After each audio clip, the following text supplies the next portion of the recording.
जय हिंद साथियों, कैसे हैं आप लोग। आशा करते हैं मस्त होंगे। तो चलिए आज हम आप लोगों के लिए, यदि आप बिहार बोर्ड मैट्रिक परीक्षा की तैयारी कर रहे हैं 2027 के लिए, यानी 2027 में आप एग्जाम देने वाले हैं, तो ऑनलाइन पढ़ना चाहते हैं, तो आप इस चैनल को ज्वाइन कर लीजिएगा। यहाँ आपको सभी विषयों की पढ़ाई अच्छे टीचरों के माध्यम से कराई जा रही है। अतः आप इस चैनल को बहुत जल्दी ज्वाइन कर लें। आप लोगों के बीच में प्रश्नावली 1.1 का मैथ हम विदा कर दिए हैं, जाकर वहाँ प्ले लिस्ट में जाकर देख लीजिएगा आप लोग। अब हमारा प्रश्नावली 1.2 का मैथ आप लोगों के यहाँ आज का है। इसमें चलिए देख रहे हैं क्या बोला है। प्रश्नावली 1.2 का मैथ हम लिए यहाँ, साथ में उदाहरण भी बना रहे हैं। साथ में नीचे के साथ में देखिएगा तो उदाहरण भी जा रहा है आप लोगों का साथ में, यानी प्रश्न के साथ साथ संपूर्ण उदाहरण भी आप लोगों के सामने हम इधर से बनाकर विदा करें दोस्तों। चलिए देखिए प्रश्न संख्या 1 में क्या बोला है। निम्नलिखित संख्याओं के अभाज्य गुणनखंडों के रूप में व्यक्त करना है। अभाज्य गुणनखंड का मतलब होता है कि संख्या को ऐसे दो फैक्टर में तोड़ते जाइए जिसका फिर तोड़ने की नौबत ना आए। नौबत आने का मतलब है कि फिर वो दो संख्याओं अभाज्य टूटे ना है। जैसे कि यहाँ 7 लेते हैं तो 7 को क्या मान लेंगे हम, 7 एकम 1। क्या करेंगे 7 को 1, 7 एकम 7 और 1 एकम 1, यानी 7 एकम 7। अब 7 को आप हम लोग अलग फिर नहीं तोड़ सकते हैं, इसको फिर तोड़ेंगे तो वहीं आ जाएगा। तो गुणनखंड का मतलब यही होता है। अभाज्य गुणनखंड का मतलब होता है जिसका सिर्फ दो गुणनखंड हो, उसी को बोलते हैं अभाज्य गुणनखंड। 7 को अब इससे ज्यादा नहीं तोड़ सकते ना। चलिए देखिए 40 बोला यहाँ पर ना, 140 अभाज्य गुणनखंड के रूप में व्यक्त करना है। तो 140 दिया है, 140 को कैसे लिख सकते हैं, 2 गुणे 70। 70 को कैसे लिख सकते हैं, देखिए 2 गुणे 70, 70 को 2 गुणे 35। अब 35 को 7 5 35 और 7 को 7 एकम 7 और 1। तो देखिए अभाज्य गुणनखंड जो होता है उसको बस लिख दीजिए। 2 कितना बार आया है देख लीजिए, 2 आया है 2 बार। 5 कितना बार आया है, 5 है 1 बार। और 7 कितना बार आया है, 7 आया है 1 1 बार। तो इस प्रश्न का उत्तर इतना ही कौन सा हो गया, यही हो गया अभाज्य गुणनखंड के रूप में। चलिए दोस्तों थोड़ा सा इसे बड़ा कर लेते हैं आप लोगों के लिए। तो देखिए इसमें क्या बोला है, प्रश्न संख्या 2 देखिए अब। ठीक, प्रश्न संख्या 2 बोल रहा है आप लोगों के लिए कि 156 को तोड़ना है ना। तो 156 को तोड़ना है तो 156 कैसे लिखिएगा, 78 दूनी 156 होता है। ठीक, अब 156 को 78 तोड़िएगा 2 बार में, फिर 78 को तोड़ेंगे 2 बार में, यानी 39 दूनी 78। फिर 39 को तोड़ेंगे 3 बार में, 13 तिया 39। फिर 16 को तोड़ेंगे 13 एकम 13 और 1 बार में। तो इस संख्या का अभाज्य गुणन क्या हो गया, आप देखिए कि 2 के बार आ गया है, 2 आया है 2 बार। ठीक, 3 आया है 1 बार, 13 आया है 1 बार। तो ये हमारा प्रश्न क्या हो गया दोस्तों, आंसर हो गया ना। देखिए प्रश्न संख्या 3 में देखिए क्या बोला है कि 3825 का अभाज्य गुणनखंड के रूप में व्यक्त करना है ना। तो 3825 को हम कैसे तोड़ सकते हैं, 3 गुणे 1275, 3 गुणे 1275। ठीक, अब 1275 को कैसे लिख सकते हैं, 3 गुणे 425। और 425 को कैसे लिख सकते हैं, 85 गुणे 5। आप 85 को कैसे लिख सकते हैं, 17 पचे 85, यानी 17 पचे 85। और 17 कैसे लिखिएगा, 17 एकम 17। अब यहाँ मिलाना है कि 2 कितने बार आया है, 2 देखिए 1 2 2 बार आया है ना, तो ये 2 हो गया। ठीक, अब 5 कितना बार आया है, 1 1, यानी 2 बार ये भी आया है। 17 कितना बार आया है, 1 बार। तो ये हमारा प्रश्न क्या हो गया दोस्तों, आंसर हो गया।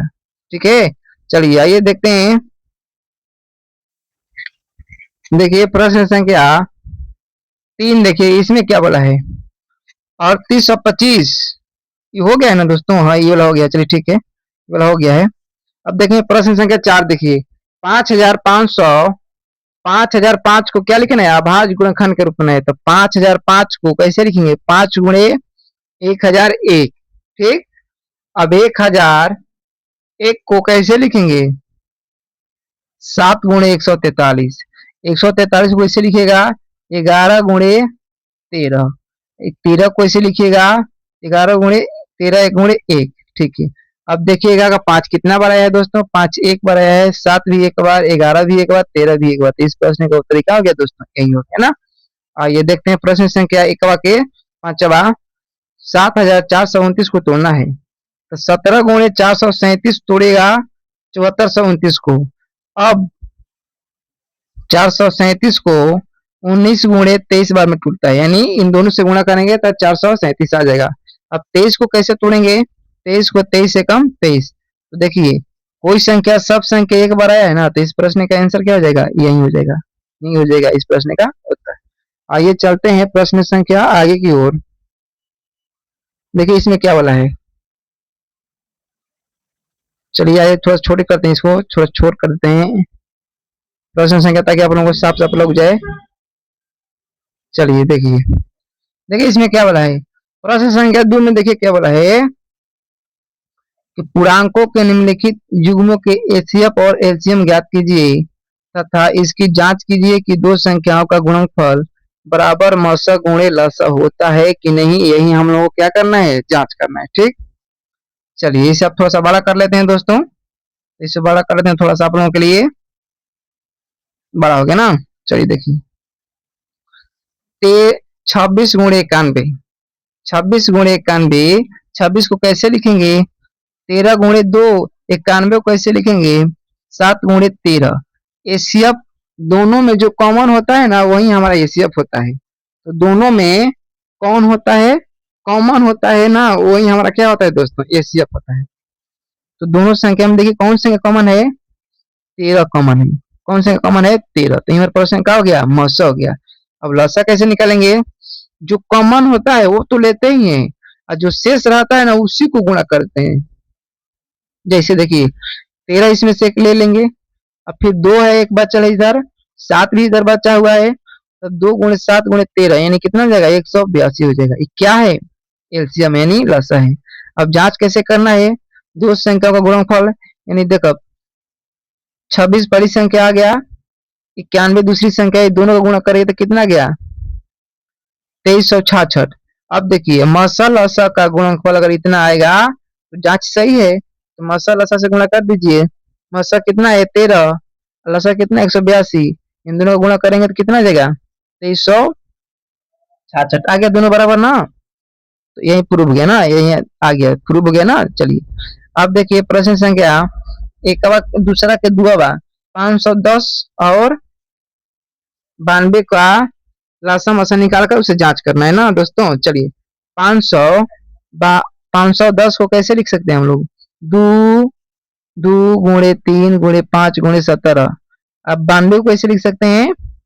2 के स्क्वायर 2 × 23। ठीक, अब देखिए जो कॉमन हो तो क्या मिल रहा है?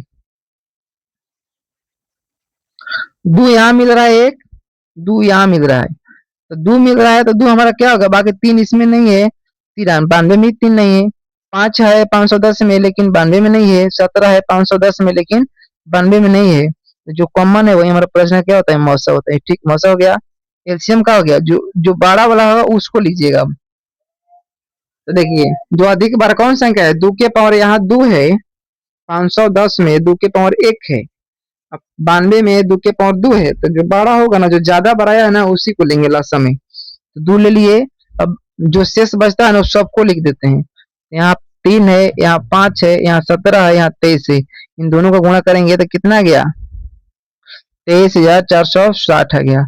जांच कीजिए दो संख्या का गुणा करेंगे, ये पहली संख्या हो गया, ये दूसरी संख्या हो गया, गुणा कीजिए कितना गया? 46,920 आ गया। अब लसा मसा से गुणा कीजिए, तो मसा कितना दिया है? 2, लसा कितना दिया है? 23,460, दोनों से गुणा करेंगे तो कितना गया? 46,920।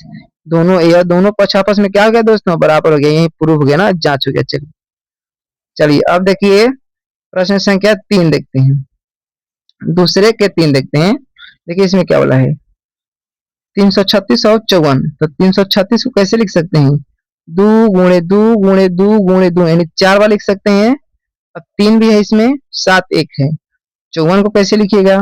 2 × तितली के 9, 9 27, 27 यहाँ 27 दूनी 54 हो गया। चलिए ठीक है, अब जो कॉमन हो वही हमारा लसा होता है। देखिए इस यहाँ में 336 में 2 के पावर 4 गो है, और 54 में 2 के पावर 1 ही है, तो इसमें से 2 वाला 1 ले लेंगे। 3 देखेंगे 3 कॉमन है कि नहीं? 3 इसमें भी है, 3 इसमें भी है, लेकिन जो सबसे छोटा होने कम बार आया हो मौसम उसी को लेते हैं। तो यहाँ एक बार आया, यहाँ 3 बार, एक बार ले लेंगे, एक बार वाला। 3 दूनी 6 हो गया ना, 3 दूनी 6 हो गया। अब लसा, अब लसा में क्या करेंगे, जो ज्यादा बार आया है उसी को लेंगे और जो शेष बचा है उसको आपस में भी गुणा कर देंगे ना। देखिए गुणा कीजिए, कितना हो गया, ये 2 के 5 4 गुणे 3 गुणे 7 गुणा करेंगे, कितना गया 3024 आ गया। कितना गया 3024 आ गया ना। अब जांच करेंगे दो संख्या का गुणनफल, यानी 336 गुणे 54 18,144 आ गया। कितना गया 18,144 आ गया। मसा गुणे लसा गुणा कीजिए, तो मसा 6 दिया है, लसा दिया है 3024, इसमें भी गुणा करेंगे तो 18,144 आ गया। दोनों आपस में क्या है, बराबर आ गया ना, जांच हो गया। चलिए देखते हैं प्रश्न संख्या अपना आगे। देखिए प्रश्न संख्या क्या बोला है, 3 बोला है ना। 3 में आगे हम लोग 3 में देखिए क्या बोला है, क्या अभाज्य गुणनखंड विधि द्वारा निम्नलिखित पूर्णांकों के एचसीएफ और एलसीएम ज्ञात करें। अभाज्य गुणनखंड विधि द्वारा, चलिए दोस्तों आइए देखते हैं। इसे थोड़ा बड़ा कर लेते हैं आप लोगों के लिए ना। चलिए ठीक है, बड़ा कर लेते हैं, बड़ा हो गया, ठीक। चलिए ठीक है, कितना दिया है 12 15 और 21। अब 12 को देखिए कैसे लिखेंगे, 12 को लिखेंगे 2 का स्क्वायर गुणे 3, 15 को लिखेगा 3 5 15, 21 के 3 7 21। जो कॉमन हो वही हमारा क्या होता है, मौसा होता है। तो 12 में 3 एक है, 15 में भी 3 एक है और 21 में भी 3 एक है, तो हमारा मौसा कितना हो गया, मौसा हमारा गया 21, 3 आ गया। चलिए लसा चलते हैं ना, लसा देखिए, चलिए अब देखिए लसा निकालते हैं। तो लसा देखिए 2 के पावर यहाँ ज्यादा है, इसको ले लीजिए। 3, तीनों में 3 एकक है, 3 इसको ले लीजिए। 5 इसमें है, 15 में 5 लीजिए। 21 में 7 है, 7 ले लीजिए। अब गुणा कर दीजिए, 3 चौके 12, 12 5 60 है, और 60 छक्के यानी 7 छक्के 42, 420 हो गया। ये हमारा प्रश्न क्या हो गया दोस्तों, 2 आंसर हुआ ना, एक और ये 2 आंसर। आइए देखते हैं प्रश्न संख्या 3 के दूसरा, 17 23 और 29। 17 भी अभाज्य संख्या है, 23 भी अभाज्य संख्या है और 29 भी अभाज्य संख्या है। तो ये तीनों में सिर्फ एक ऐसी संख्या है जो कॉमन हो, तो जो कॉमन होता है वो मौसा होता है। हमारा क्या हो गया, मौसा हो गया। और लसा क्या होता है, लसा दी हुई संख्याओं का गुणनफल होता है। जब नहीं कट रहा है तो आपस में सभी संख्याओं का गुणनफल वही क्या होता है, लसा होता है। तो गुणा कर दिए, 17 गुणे 23 गुणे 29, 11,339, ये हो गया लसा, मौसा हो गया 1। चलिए देखते हैं प्रश्न संख्या एक तीसरा के 3, 8 9 और 25 का लसा मसा निकालना है अभाज्य गुणनखंड विधि से। देखिए अभाज्य है, अभाज्य में 9 में और 25 में तोड़ते हैं इसे। 8 को तोड़िएगा 2 के पावर 3, 9 को 33 के 9, 5 को 50 25, यानी 5 गुणे 5। इन सब में कोई भी अभाज्य गुण कॉमन नहीं है, कॉमन नहीं है तो एक है सब में, एक तो सब में रहता है, तो एक ले लीजिए। तो मसा हमारा कितना हो गया दोस्तों, मसा 1 हो गया। अब लसा क्या होता है, दिए हुए संख्या का गुणनफल क्या होता है, लसा होता है। गुणा कर दीजिए, 8 9 गुणे 25 कितना गया 1800, कितना हो गया 1800 हो गया ना। चलिए आइए देखते हैं दोस्तों प्रश्न संख्या, आगे चलते हैं। देखिए प्रश्न संख्या 4 बता रहे हैं आप लोगों के लिए। देखिए 4 में क्या बोला है कि एचसीएफ और एलसीएम ज्ञात करना है ना। एक इसका मतलब है ना कि दो संख्याओं का दिया है, दो संख्या कितना दिया है, दो संख्या दिया है 306 और दूसरी संख्या दिया है 657। मसा दिया है कितना 9, मसा कितना दिया है 9 दिया है। एलसीएम कितना दिया है ज्ञात करना है। क्या ज्ञात करना है, एलसीएम। तो फॉर्मूला होता है होता है एलसीएम बराबर होता है मसा गुणे लसा। मसा एलसीएम होता है पहली संख्या गुणे दूसरी संख्या बटा में एचसीएफ होता है, बटा में क्या होता है, मौसा होता है। चलिए दोस्तों आइए देखते हैं, फॉर्मूला पर बैठाते हैं। देखिए अब एलसीएम निकालना है, तो एलसीएम क्या फॉर्मूला है कि पहली संख्या से दूसरी संख्या से गुणा कर दीजिए। तो पहली संख्या है 306 गुणे 57 बटा 9 से भाग कर दीजिए। 9 से भाग कर दीजिए, 306 में 9 से भाग देने पर कितना आ गया 54, 34 आ गया। और 34 से 657 से गुणा कर दीजिए तो कितना गया उत्तर 22,338 आ गया। ये हमारा प्रश्न क्या हो गया, उत्तर हो गया ना। आइए चलते हैं प्रश्न संख्या 5। चलिए दोस्तों देखिए प्रश्न संख्या 5, जांच कीजिए कि क्या किसी प्राकृतिक संख्या n के लिए 6 के पावर n अंक 0 पर समाप्त हो सकती है। चलिए आइए इसे अच्छा से आप लोगों को समझाने का प्रयत्न करते हैं। नियम: कोई भी संख्या शून्य पर तभी समाप्त होगी जब उसके अभाज्य गुणनखंड में कम से कम एक बार 2 और एक 5 आया हो। कहने का मतलब है संख्या दोस्तों कि किसी भी संख्या का अंत में 0 कब आता है? जब उसमें 5 से गुणा कीजिएगा ना तो 0 आ जाएगा। यानी किसी सम संख्या में 5 से गुणा कर दीजिएगा तो क्या आ जाएगा? 0 आ जाएगा। ठीक, तो जब तक ले सम संख्या में 5 से नहीं गुणा करेंगे तब तक 0 नहीं आएगा। यदि संख्या n छक्के पर n दी गई है, छक का गुणनखंड करने पर कितना आया? 2 और 3 आ गया। कितना आ गया? 2 और 3 आ गया। तो जब 2 और 3 आ गया, यहाँ दिया है विषम संख्या 6, n के जगह कितना दिया है? 5 होना चाहिए, यानी 3 की जगह क्या होना चाहिए? 5। जब से 5 में किसी सम संख्या से गुणा ना कीजिएगा तब से 0 आइबे नहीं करेगा। तो यहाँ दिया है 3, तो 3 में अब 2 से गुणा कीजिएगा तो कभी 0 आएगा? नहीं आएगा, कभी भी नहीं आ सकता है। तो एक से यही निष्कर्ष निकलता है कि इनके गुणनखंड में केवल 2 है लेकिन 5 नहीं है। अंकगणित के आधारभूत प्रमेय के अनुसार गुणनखंड यह अद्वितीय है, इसीलिए ऐसी कोई संख्या n नहीं है जिसके लिए 6 के पावर n शून्य पर समाप्त हो सकती है ना, कभी नहीं हो सकता है। ऐसी संभव नहीं है। संभव तब होता जब सम संख्या में 5 से गुणा करेंगे ना, तब 0 पर समाप्त हो सकता है। चलिए आप देखिए प्रश्न संख्या 6, व्याख्या कीजिए कि 7 गुणे 11 गुणे 13 गुणे प्लस 13 और इतना इतना इतना का भाज्य संख्या क्यों है? चलिए साबित करना है ना, व्याख्या करना है कि अभाज्य संख्या भाज्य संख्या क्यों है। भाज्य भाज्य में जिसका 2 से अधिक गुणनखंड हो, जैसे 4 ले लीजिए, 6 ले लीजिए, 8 ले लीजिए, 9 ले लीजिए, 12 ले लीजिए, 14, 16, 15, 18 यही सब है। चलिए देखिए, तो हम लोग 7 गुणे पहली भाज्य संख्या वह होती है जिसके एक और स्वयं के अलावा भी कोई अन्य गुणनखंड होते हैं। वो बताए ना हमें अपने को 2 से अधिक भी काटना चाहिए। ठीक है, तो पहली संख्या में 7 गुणे 11 गुणे 13 प्लस 13 दिया है।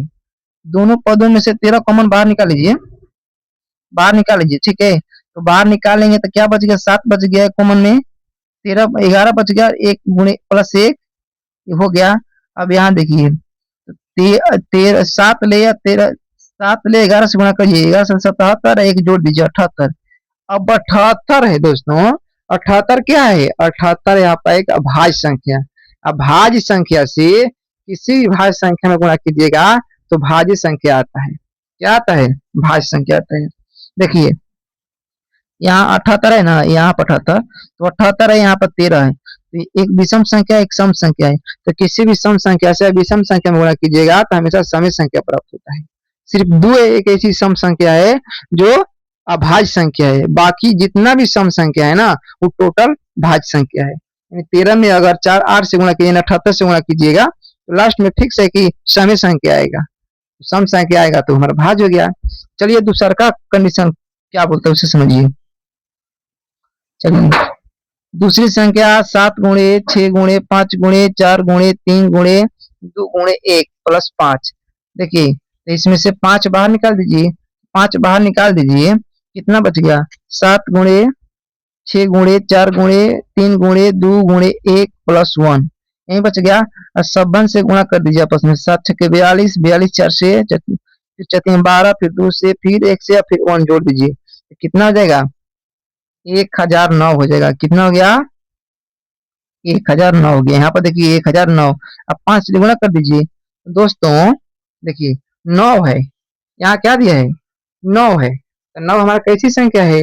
9 हमारा भाज्य संख्या। अंतिम में कितना है? अंतिम में 9 है ना, तो अंत में जब 9 आ गया, 9 एक भाज्य संख्या है, तो किसी भी संख्या में अगर भाज्य से गुणा कीजिएगा तो भाज्य संख्या हो जाएगा। इससे साबित नहीं होता है कि सभी संख्या आपस में क्या है? प्राइम नंबर है ना। क्या है? प्राइम नंबर है दोस्तों। चलिए आइए चलते हैं प्रश्न संख्या 7 की ओर चलते हैं। देखिए 7 में क्या बोला है? किसी खेल के मैदान के चारों ओर एक वृत्ताकार पथ है। इस मैदान का एक चक्कर लगाने में सोनिया को 18 मिनट, जबकि इसी मैदान को एक चक्कर लगाने में रवि को 12 मिनट का समय लगते हैं। मान लीजिए कि वे दोनों एक ही स्थान और एक ही दिशा समय पर चलना प्रारंभ करते हैं, तो वे पुनः एक साथ प्रारंभिक स्थान पर कब मिलेंगे? यही पूछा है हम लोगों से ना। चलिए दोस्तों, इस प्रकार के प्रश्न बनाने के लिए जब भी समय दिया रहता है ना, आप बोलता है कि पुनः एक साथ कब मिलेंगे, एक साथ घड़ियां कब बजेगी, तो उसका क्या निकाला जाता है दोस्तों? उसका निकाला जाता है क्या? एलसीएम निकाला जाता है। क्या निकाला जाता है? हमेशा एलसीएम। तो कितना आ गया है? 18 और 12 का एलसीएम निकालिएगा, कितना आ जाएगा? 36 होता है। कितना होता है? 36। सही, इसे बनाते हैं। देखिए, 18 को कैसे लिख सकते हैं? 2 गुणे 3 गुणे 3, 2 एक बार और 3 दो बार। 12 को कैसे लिखिएगा? ठीक है, 12 को कैसे लिखिएगा आप? 12 को लिख दीजिएगा 2 गुणे 2 गुणे 3, यानी 2 के पावर 2 और 3 के पावर 1। अब देखिए, इनमें से जो कॉमन होता है ना, उसी को लेते हैं, लेकिन जो कॉमन नहीं होता है ना, उसी को भी लेते हैं। तो जो कॉमन होता है, जो ज्यादा बारह है, उसको लेते हैं। तो 2 देखिए, 18 में 2 एक बारह है, और 12 में 2 कितना बार है? 2 बार है। तो पहले 12 वाला को ले लीजिएगा, तो 2 के पावर 2 ले लिए।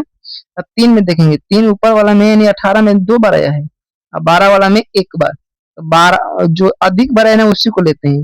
तितली के 9 और 2 3 4, 9 चौके 36। तो मतलब कि दोनों एक स्थान पर फिर कितने मिनट बाद मिलेंगे? 36 मिनट के बाद मिलेंगे। कितने मिनट के बाद मिलेंगे? 36 मिनट के बाद। चलिए दोस्तों, ये मेरा आज जो प्रश्न बताए ना अभी आप लोगों को, ये सब किताबी लेसन 1.2 का था। अब इसके कुछ उदाहरण भी दिए हैं, उदाहरण साथ में हम लोग पढ़ते चलेंगे ना। चलिए, तो इस प्रश्न का उदाहरण देखते हैं ना। आइए उदाहरण बनाते हैं। चलिए दोस्तों, उदाहरण देखिए। किताब का उदाहरण है, संख्या देखिए, संख्याओं 6 और 20 के अभाज्य गुणनखंड विधि से एचसीएफ और एलसीएम ज्ञात करना है। किस विधि से? अभाज्य गुणनखंड। तो 6 को तोड़िए, दो तिहाई 6, 3 दो के और 3 के गुणनखंड गुणा में टूट गया। 20 के तोड़िए, 2 गुणे 2 गुणे 5, कितना गया? 2 के पावर 2 और 5 एक बार। अब मौसा क्या होता है? क्या बताए हम आप लोगों को ऊपर? जो कॉमन होता है और जो कम बराया है, जो कॉमन होता है और जो कम बराया है। देखिए, तो 6 में 2 एक बार आया है, और 20 में 6, 20 में 2 2 बार आया है। तो एक जो कम बार आया उसी को लेंगे, तो कम ये वाला हो गया हमारा, क्या हो गया? मसा हो गया। ठीक। अब एलसीएम में क्या होता है? एलसीएम में जो कॉमन होता है उसको लेते हैं, लेकिन जो अधिक बार आया है ना, उसको लेते हैं। कॉमन वाला तो लेते हैं, लेकिन जो ज्यादा बार आया है, तो 2 आया है यहाँ, कितना बार? 2 बार, तो इसको ले लीजिए। 3 इसमें बच गया, उसको भी ले लीजिए। 5 बच गया इसमें, 20 में 5 भी ले लीजिए। जो शेष बचता है ना, उस सबको गुणा करते हैं आपस में। तो 2 दूनी के 4, 4 12, 12 25 60 हो गया ना। चलिए उदाहरण 2 देखते हैं। किताब का उदाहरण 7 है। चलिए, अभाज्य गुणनखंड विधि द्वारा 96 और 404 का एचसीएफ ज्ञात कीजिए और उनका फिर एलसीएम ज्ञात कीजिए। ठीक है, यानी एलसीएफ और एलसीएम दोनों ज्ञात करने किस विधि से? अभाज्य गुणनखंड विधि से। देखिए, 96 को कैसे लिख सकते हैं? 2 के पावर 5 गुणे 3, यानी 2 के पावर 5 का मतलब होता है 32, और 32 नहीं होता है 96। ठीक हो गया। 440 को कैसे तोड़ेंगे? 2 गुणे 2 गुणे 101। अब 101 को नहीं तोड़ सकते हैं, क्योंकि 101 क्या है? एक अभाज्य संख्या है, इसलिए इसको तोड़ नहीं सकते हैं। तो 96 में 2 5 बार आया है, 3 एक बार। ठीक। 404 में 2 2 बार आया है, 101 एक बार। अब जो कॉमन रहता है वही हमारा मौसा होता है। 96 में 2 के पावर 5, 404 में 2 के पावर 2, इनमें से छोटा कम बार कौन आया है? तो 2 के पावर 2 बार आया है। 2 नहीं कि 4, यानी मौसा कितना हो गया? 4 हो गया। ठीक है। चलिए, एलसीएम क्या होता है? अब एलसीएम कॉमन लेते हैं, लेकिन जो अधिक बार आया है उसको लेते हैं। तो 2 के पावर 5 अधिक बार आया है, तो पहले उसको ले लीजिए। ठीक है, क्या बोला है जी? एचसीएफ ज्ञात करना है ना। चलिए ठीक है, एचसीएम ज्ञात हो गया। एचसीएफ ज्ञात करना है, तो एचसीएफ ज्ञात करना है। मौसा गुणे मौसा पर बनाए, कब बनाने के लिए बोला है? पहली संख्या दो गुणे दूसरी संख्या। देखिए, जब मौसा निकल गया ना, जब मौसा निकल गया तो एक तरीका से भी निकाल सकते हैं हम, यानी पहली संख्या गुणे दूसरी संख्या, भाग कर देंगे मौसा से, तो लसा भी निकल जाएगा। वही उसी मेथड के यहाँ पर रुकिए। देखिए, देखिए कितना दिए? 96 पहली संख्या है, 404 दूसरी संख्या है, दोनों को गुणा कर दीजिए, यानी पहली संख्या गुणे दूसरी संख्या। अब बट्टा में 4, 4 क्यों भाग दिए? 4 हमारा मौसा है। तो एलसीएम निकालने के लिए पहली संख्या से या दूसरी संख्या से भाग देने, गुणा करके और मौसा से भाग देने पर हमारा निकलता है, क्या चीज निकलता है? तो वही दिए है 404, 404 गुणे 96 में 4 से भाग दिए, 4 हमारा मौसा है, तो भाग देंगे तो 101 बार में कट जाएगा। 404 में भाग देंगे 4 से, या 96 से गुणा करेंगे तो कितना आ जाएगा? 9696 आ जाएंगे, 96 गुणे 96 ही हमारा प्रश्न क्या हो गया दोस्तों, आंसर यानी एलसीएम निकल गया 4, एलसीएम निकल गया 96 96 और मसा निकल गया 4 हो गया दोस्तों ना। तो यही हमारा प्रश्न क्या है दोस्तों, उत्तर है। अब इसको हम लोग उस विधि से भी बना सकते हैं, तोड़ कर भी बना सकते थे, गुणनखंड विधि से बारी बारी से तोड़ेंगे ना तब वहां भी बन जाता है दोस्तों। चलिए दोस्तों, आज हम आप लोगों के लिए प्रश्नावली 1.2 समाप्त किए, उदाहरण भी साथ में बनवाए। यदि अच्छा लगा हो तो हमारे चैनल के साथ जुड़ जाइएगा और अपने दोस्तों के पास शेयर भी कर दीजिएगा ना। उन दोस्तों के पास भी शेयर जरूर कर दीजिएगा दो जो किसी कारणवश पढ़ाई नहीं कर पाते हैं, किसी कारण से ट्यूशन नहीं पकड़ पाते हैं, उनके पास जरूर विदा कर दीजिएगा ताकि उनका भी भविष्य उज्जवल हो जाए। चलिए मिलते हैं आप लोगों से नेक्स्ट वीडियो में। जय हिंद, जय